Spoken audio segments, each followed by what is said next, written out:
if I give you my time, you gon' waste it. Yeah, yeah. I don't wanna be a baby, baby, but if you wanna buy me something, I'm gon' take it. Cause I know if I give you my time, you gon' waste it. Yeah, yeah. Over and over and over again. There we go with that shit again. Gxbby is a rising star in the R&B scene. Hailing from Brampton, Ontario, Gxbby is an artist who brings a fresh, unique sound to the genre, blending the vibes of old school R&B with modern influences. Whether she's creating music that's fun and uplifting or tracks that dive deep into your feelings, Gxbby's passion for her craft shines through in every note. With performances across venues from Atlanta to Toronto, Gxbby is already making waves in the industry. She's also competing in the America's Top Hitmaker competition, proving that her talent is one to watch. Please welcome to the show, Gxbby. How's it going? Good. How are you? I'm good. It's great to have you on the show. We have a new setting for the viewers at home watching. I wanted to start with the early beginnings of your music career. So you have a beautiful voice. That's not really a secret. But when did you discover that this is what you like to do? And when did you discover a passion for singing? I discovered it from very young. Mm-hmm. Pretty much everybody in my family is talented with a voice. And so if you know, like Filipinos, we love to karaoke. Mm-hmm. And like as a child, they would always be like, oh, go up and sing, go up and sing. It doesn't matter if you're shy, like they just force you, right? But then it's in doing that and having fun with it that I realized I really love music. I love the way that it makes you feel, especially like those songs from back in the day. It really used to like tug on your heartstrings, make your hair on your arm stand up and stuff like that. Mm-hmm. So yeah, from very young, I would say even I can remember up to like 5, 6. Oh wow. Yeah, and what I remember from being young is I remember in Scarborough, where I was born, mm-hmm. there was like a rib fest, and I entered like a singing competition there. I might have been like 7 at that time or 8, and I think I got 2nd place. Oh wow. Yeah. Mm-hmm. Yeah, so that's like the beginning stages. And then, yeah, I pretty much grew up with like such a variety of music from like Celine Dion, Whitney Houston, and then I started personally liking JoJo, Keisha Cole on my own and stuff like that. So it's always been very diverse. Yeah. When you just mentioned your music influences and like the artists that you were listening to from young, it makes sense in like the way that you sound when you're singing. I feel like I can see the inspo. And I wanted to know as well, like, where did you draw inspo for your music from? Like, was there a certain artist that you kind of took some of their attributes and said, okay, I'd like to add that into my own music? Like, who or where did you draw your inspo from? When it comes to like my music, I would say I draw it from Amy Winehouse and also Summer Walker. I just like how they have so much feeling in their music. Like you can hear all their emotions and stuff, whatever they're going through. And their style of singing, I really like. So I feel like I incorporate that into my own sound as well. Mm-hmm, mm-hmm, mm-hmm. I can hear it. Yeah, and I did want to know too. So I also wanted to take the time to mention that this tasty bubble tea that I'm drinking is it's from your company called Cocina Loca. So tell us about it and how you developed the bubble tea business. Yes, so I love bubble tea. I love food. I started this off like 2 years ago. It was called Bubble Me Crazy. And then at some point I kind of lost momentum with everything. So I took like a 2-year break. Mm-hmm. Then I came back and I'm like, okay, I want to change the name. I want to change the logo. So I changed it to Cocina Loca. It took me a while to come up with that name. Basically in Filipino, it means crazy kitchen, because what is unique about my bubble tea is that there's flavors from all around the world. Mm-hmm. It's not just like whatever we know, where it's like, you know, milk tea, you know, like the basics, but I have flavors from like the Philippines, the Caribbean, Latin America, Southeast Asia, like all around. So yeah, I bring that unique aspect to it where you can kind of like taste the world in the bubble tea. Yeah. And what I also do is I make vegan food. Okay. Yeah, so it's kind of like everything's vegan while tasting amazing and just kind of like taking you a trip around the world as well. I love that. I love that. And what made you want to start the business? So if you know me, I love food, I love flavor. I'm such a foodie. And you know, I've always wanted to start my own like food business. Right. Originally as a kid, I wanted to do like a restaurant, like a buffet, but then I'm like, you know what? I really love bubble tea, so why don't I just do that and probably like, you know, a few eats as well. Yeah, and so I just decided to take that leap because, you know, life's short. There's so many things that like I want to do, but I mean, this and the music is like top right now. So I just said, you know, let's just go in and do it. So half the time I feel like I don't know what I'm doing, but I try my best, you know? Yeah. And that's all you really can do is just try your best and play and test things out. Because it's just like sometimes I think what stops us from pursuing something is we're kind of like, it has to be perfect or I don't know what to do. And then we let that just kind of impact us actually doing what it is we want to do. So if you can just play around and try new things and what works and what doesn't, and then it kind of helps you to kind of see what you like to do. So I totally hear that. Yeah, and you won't be able to know until you try, right? I'm sure like a lot of people are overthinkers like myself, and so you're right, you just got to do it. Yeah, 100%.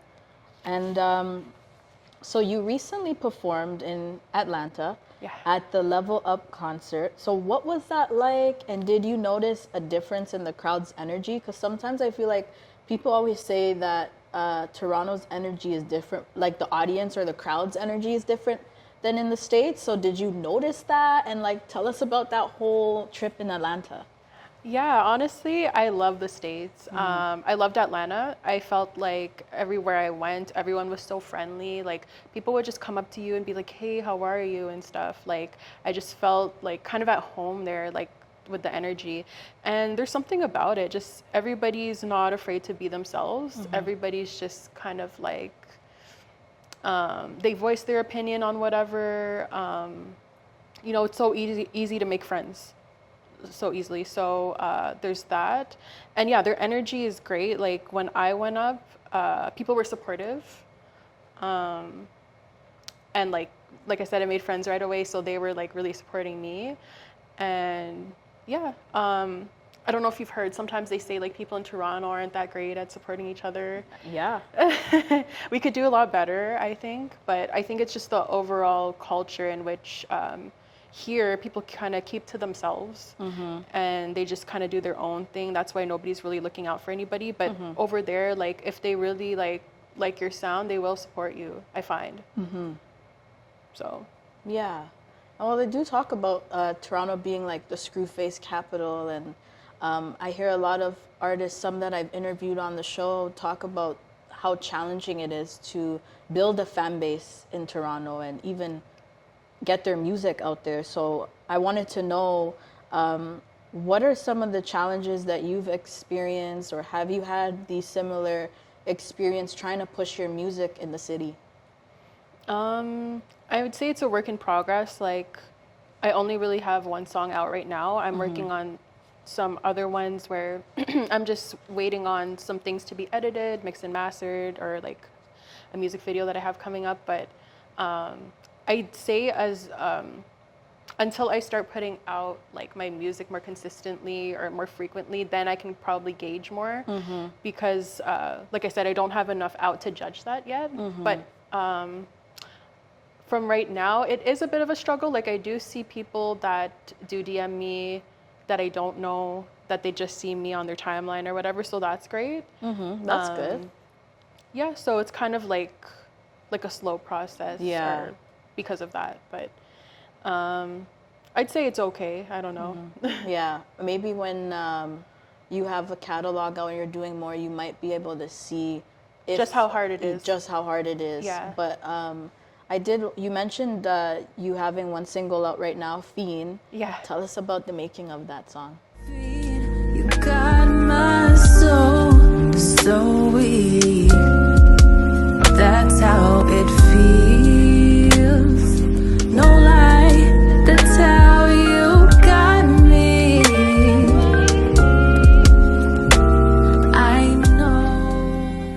Yeah, so it's just kind of like you get yourself in a situation in which, okay, so think of like a drug addict. They take the drug and they spend all that time just kind of trying to get that same high that they got in the beginning. But it's like maybe they get to a point where they don't even like the drug anymore, but they're just so addicted to it. And it's just become so intertwined in their life that they can't like let go, or it's really hard to kind of like get off of it. So it's just kind of like the pain through that and telling yourself, okay, this is the last time, this is the last time. So yeah, like it's just kind of like showing all the emotions and the process of that, really. Okay. Do you, like, I know you only have one track out right now, but in the future and for the song you do have out right now, is the goal to kind of make music about your own experiences? Or are you looking to make music that may not relate to you, but could relate to others? Like, what's the message you're looking to get across in your music now and your music to come?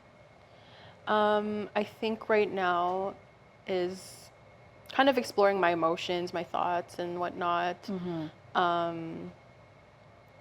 And you know, you go through a lot of different emotions. So I might make a sad song, I might make one that's kind of silly, I might make one that's like more happy. So just all of that, whatever ideas flow through me, really. I'm just kind of like taking it song by song. Yeah. But in terms of making music where it's not really something I've been through, is that what you mean? But I'm just kind of like speaking on someone else's perspective. Yeah. Yeah, I'd be down to do that. If I can portray that really well, and get the emotion and thought out that I'm trying to through the music, then I definitely would. Yeah. Absolutely. And what was collaborating with Nathan Baya like? We had him on the show like years ago. Oh, yeah? Yeah. And I noticed you've been doing some collabs, features on his music. Like, what's working with him like, and what was your experience doing the collaboration? Nathan Baya, he's really awesome. Like, he's very helpful. Like, he's always just trying to make you feel better, do better when it comes to like your performances and how you convey yourself. He is, I know he's like a stage coach or whatever. Yeah. So that's how I met him. Okay. I did like an open mic, his open mic somewhere in Toronto, and like everybody was nervous as hell. Like, and he just kind of like walked us through it. He was like, okay, breathe. Okay, let's do some stretches. Let's do some like exercises. So it really helped everybody like relieve the tenses a little bit. And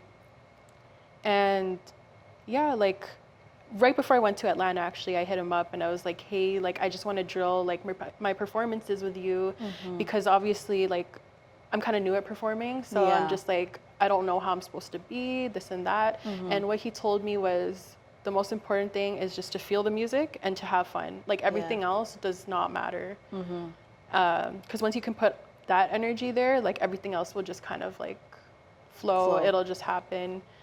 So yeah, that's something that obviously I need to get more practice in doing, but like that really helped. And yeah, same time he was like, let's make a track. I'm like, okay.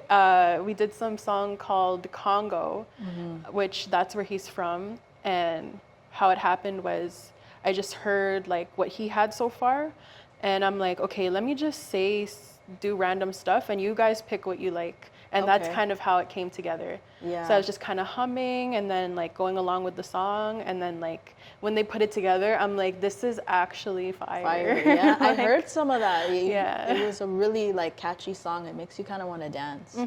Yeah, I really love that one. Yeah. And I feel like it goes with what we're saying, like, how would you know if you don't try? You said that at first when you were recording it, you didn't know which version to go with, and then you let them select it. But it's also goes back to that. Sometimes you just got to dip your toe in the water and, see where it lands. Exactly. When you're just sitting there and you're just like, oh, should I dip my toe in with Yeah. my left foot or my right? It's like, it doesn't matter. Just a toe do is it. a toe. Just put it in. Yeah. There's Yeah. like that saying, do something that scares you every day. Yeah. Yeah. Yeah. What I find is that like when you feel like a lot of anxiety about something, once you just get over it and do the thing, like you feel like great after. And you're just like, why was I so scared? There's never any reason to be scared, but it's just kind of how you portray it in your mind. That's why it happens that way. Yeah, like taking calculated risk.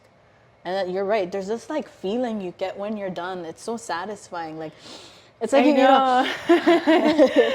But you know what that is too? It's also like kind of a growing pain where like once you get over it, like you grow and you elevate because you're going to the next level. And that's why it feels so hard. Cause like, let's say you're, okay, an example in my head is like you're obese and you're trying to like run for a marathon. Obviously that first run, you're like dying, right? But you do it and you do it and you do it. And then you're probably going to surpass everybody if you keep going, right? So. Exactly. It's just about not giving up and taking calculated risk. And one thing I did want to touch on too is I've had the opportunity to see you perform live a few times, and your voice always blows me away. You have a really, really incredible voice. But I feel like very few artists sound the way that they do. Live? Yes. And their recorded songs sound even better.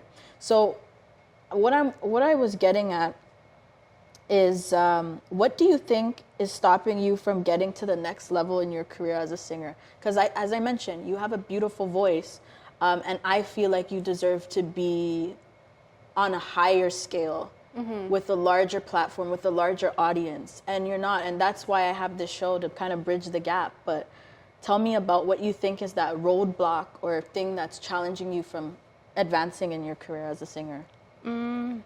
It could be myself. I'm not going to lie. Like, I do need to build up the confidence. And again, as we said, it comes from doing the work, which is what I'm trying to do this year more. And it kind of brings me back to the reason why I'm starting this kind of late. I started at like 25 when I feel like I could have started at like 17, 18, 19, 20, right? But that was because all those years before I kind of doubted myself. I'm like, I'm not even that good. Like, I'm just like all this negative kind of talk. But then once I reached 25, I'm like, okay, you know what? I don't care if I'm good anymore. Like, if I'm good or I'm bad, I love music and I think I can create some good songs. So let me just try my best and see where it goes. So that's what I'm just going to continue to do. Try my best and see what happens. Yeah, and you can try at any age. Yeah. Sometimes we think there's a specific age, but I do get what you're saying. There is a lot of pros to starting early. Because then you get that experience and you're more knowledgeable rather than starting from now. And I feel like I'm just a baby in this game. Yeah, I feel so grown. Like, you know? Yeah, no, I hear you. So what is your involvement with Music Cares and Top Hitmaker? So I did some research and I know that Music Cares supports music industry professionals who are struggling with addiction or health issues. What made you want to enroll and get involved in the competition? Honestly, like my algorithm has just been bringing all these sorts of competitions into my feed. Yeah. And so I just saw like that one for the Hitmaker and I was like, okay, what do I have to lose? Let me just join it. And then I got the email, I think, before the voting started, and they were like, yeah, you're in, blah, blah. I'm like, cool. And then I saw that a bunch of other artists that I knew of were in it as well. Like I know an artist from New York. He was in it, and he basically won, I think, second or third place. Wow. But I think how it works is there's different categories because, like, I was always within like the threshold. Like basically it would be like, okay, top 20, top 10, top 5. I think I made it up to top 10. Okay. Yeah. That's pretty good though. It's pretty good. Out of 20 people? Out you of got to top 10? I think it started off with like 30 or 40. Oh wow. So then that's even better. Yeah. Wow. Yeah, I was kind of just doing it for fun because I'm like, there was points where I didn't post every single day for people to vote, and then I was still kind of in it. So I was like, sure, like, but yeah, that would have been cool to win that because like it was like what Rolling Stone, and then you get like $10,000. But yeah, I just kind of like take opportunities as they come to me at this point. And Also, just the kind of see. competition is done. It's the done. results are all okay. Yeah, You've placed 9th out of 40, Yeah, 30 something people. like that. Yeah. Okay, cool. I wish they gave a prize for like the top 10. I know, that would be nice. nice. Yeah. That would be nice, but no, it was fun. It was fun.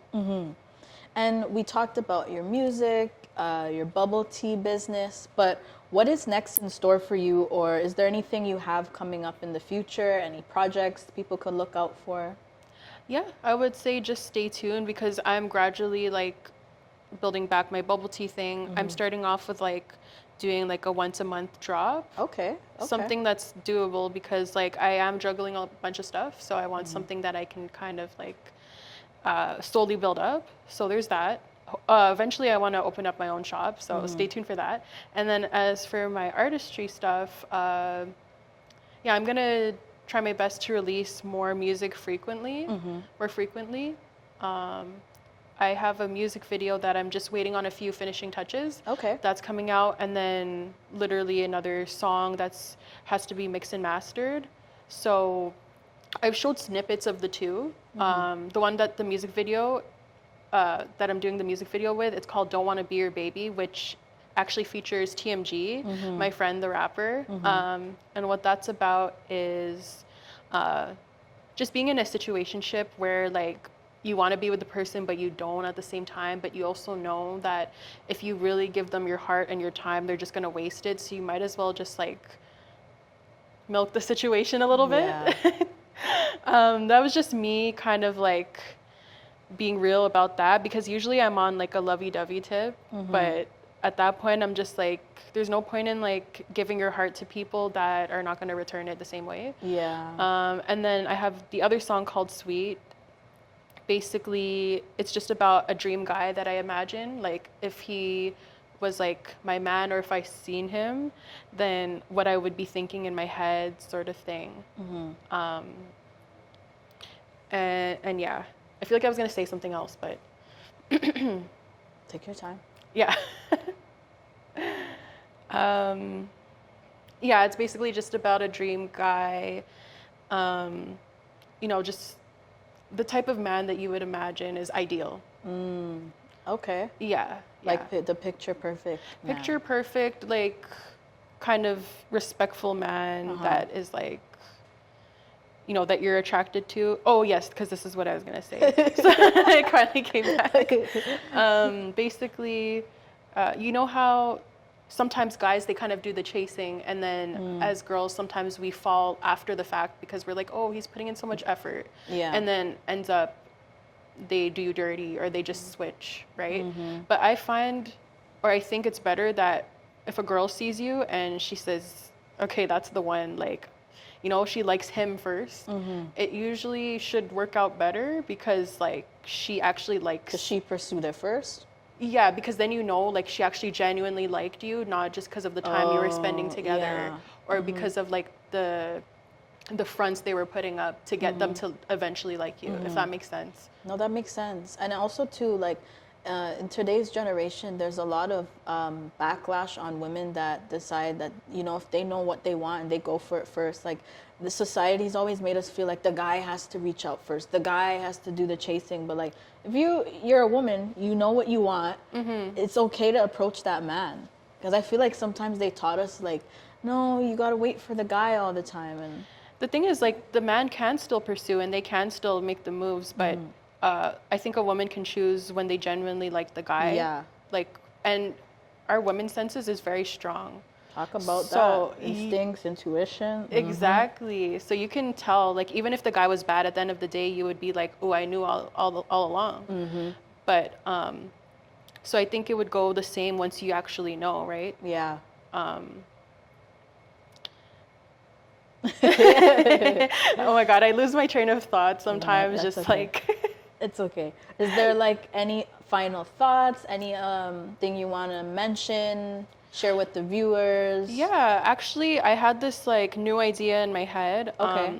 I was told that like, since I'm so soft-spoken and like apparently my voice is nice, and I listen to meditations and stuff a lot, like especially in the mornings. And Okay. sometimes they say stuff that I resonate with, and sometimes I'm just like Maybe not. can we skip this, or like can you just say something else? So I thought, like, why don't I just make my own, right? So Ooh. I was thinking, this is a project that may come up soon or something. But Okay. I was thinking of starting something called Gabformations. Ooh, like affirmations, and you're putting Gab. Okay. Yeah, okay, so I see would it. just kind of make something very specific. Like if you're feeling like anxious for the day, or like if you are a creative person, you're trying to like, you're having like a mental block or something, just any situation. And then eventually, if people start wanting their own personal ones, like I could do that too, I feel. Okay.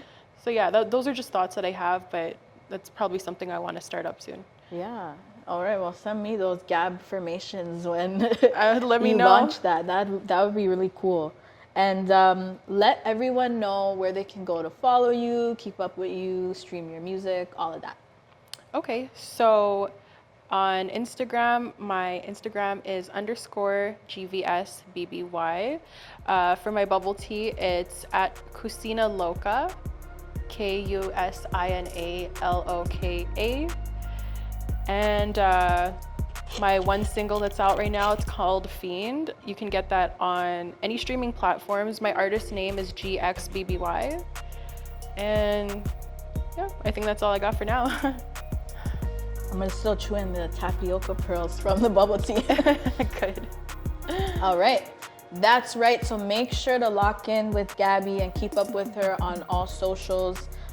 You can also find us on TikTok and Instagram at Talkin Hip Hop Show. And we recently launched our website, so check that out at www.talkinhiphop.com. Thank you for tuning in. I'm your host, JustKeekz, and until next time, keep talking hip hop. Peace.